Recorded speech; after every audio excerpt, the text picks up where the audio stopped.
Hey everyone, it's Mr. Wolf, and in this video I'm going to be finishing up Lecture 2, or our lecture on uniform circular motion that we started yesterday. So just to give you guys a little bit of a recap, we talked about this ride called the Cajun Cliffhanger. It was the ride where the floor would give out underneath, and these people would continue to be spinning in a circle as they were essentially pinned to the wall. And even though it might seem or feel like to these people, or if you've been on the ride, that you're being pressed up against the wall, the force is actually pointing centripetally, which means that it's pointing towards the center of the circle. Right? And this is going to be a general rule for any object that's going in a curved path or is traveling in a complete circle, which is that net force. No matter what the circumstance is, whatever the force is acting on it, if it's going in a circle, the net force is always pointing towards the center of that circle. Right? It's pointing centripetally. So if you guys flip to the second page of your packet, you're going to see a similar check for understanding like this. I'm going to go through the first part with you guys. This is really just establishing some terminology that we need to get down. So when we care about circular motion, we're really going to be caring about the forces acting on the centripetal axis. So what's the centripetal axis is we draw a line starting from the center of our circle, and we just extend it towards our object and then outwards as well. So for object A right here at this point in its circular path, there's the centripetal axis. For object B, here's the centripetal axis. And for object C, here's the centripetal axis. So the next question is well, what are we going to say is positive and what are we going to say is negative?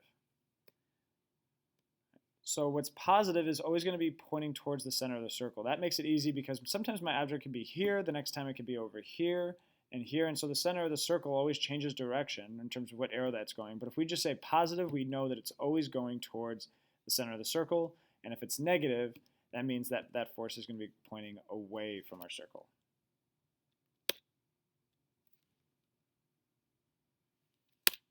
All right. So here's going to be a quick check for understanding. I'm going to show you guys a video in just a sec, and I'll actually pull it up, where I'm going to be twirling a ball above my head in a circle. All right. Recording. Okay. And my question is, quick check for understanding, which direction is the net force pointing as I'm twirling the tennis ball above my head? So hopefully you answered D. The net force is always pointing centripetally towards the center of my circle. So now I'm going to throw a new one at you, and this is going to be on that second page of your packet. Notice number 4, it says, which way does the acceleration point for an object traveling in a circular path? So have you guys take a guess or make a prediction based on what you already know. And the acceleration is also going to be pointing centripetally. So it's going to be D. And the reason being is because net force and acceleration are directly related. And kind of going back to other units that we've done, whatever direction the net force is pointing, acceleration is going to be pointing in the exact same direction. So net force and acceleration point centripetally. Really quickly, since we're on this idea of acceleration, you guys can flip to the last page of your packet where it says important point. And I'm going to just kind of continue on talking about acceleration. All right, so remember, just acceleration is a change in velocity over time. Velocity is a vector. So in order to change, or in order to accelerate, you could change two things. And this is what is on your packet. So the first thing we know from previous units, it's speed. But the second one, since velocity is a vector, which means it has like a number to it, but also a direction, that if I'm just changing my direction, I'm also changing my velocity. And if I'm changing my velocity, I'm accelerating. So I could also accelerate by just changing my direction. Even if my speed is constant, if I'm changing direction, I am accelerating. All right. So now let's go back to the video. So thus far we've talked about net force. We've talked about acceleration for any object moving in a circular path. I'm just using this example right here. The one thing that we haven't talked about is the velocity. And one way we could figure this out is if we just get rid of our net force. So in the video, I'm going to, let's see, here we go.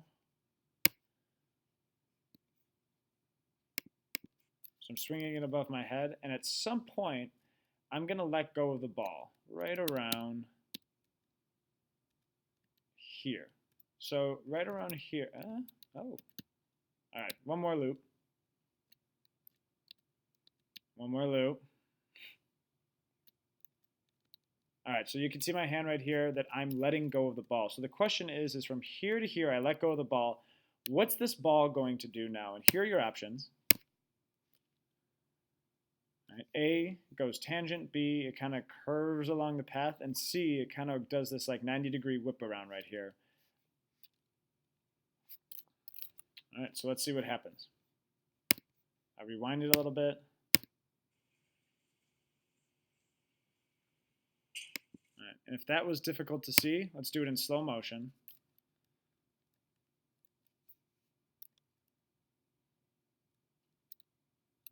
All right, and one more loop. Right here I let go. So notice from here to here I've let go, and the ball just continues in that straight path. And if you think about it, that makes sense, because according to Newton's first law, that an object wants to keep on doing what it's already doing, and at this point, there's no net force causing it to change its velocity, so it's just going to keep on doing what it's already doing. So in this case, an object's velocity when it's traveling in a circle is always going to be tangent. It's always going to be looking like this in relation to the circular path that it's traveling in.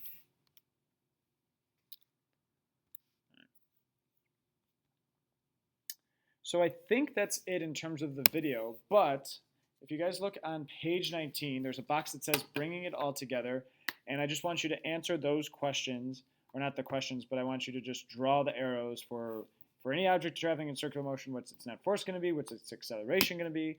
Which direction is its velocity going to be? And then try out the 3 check for understandings on the bottom of page 19. Thanks for watching.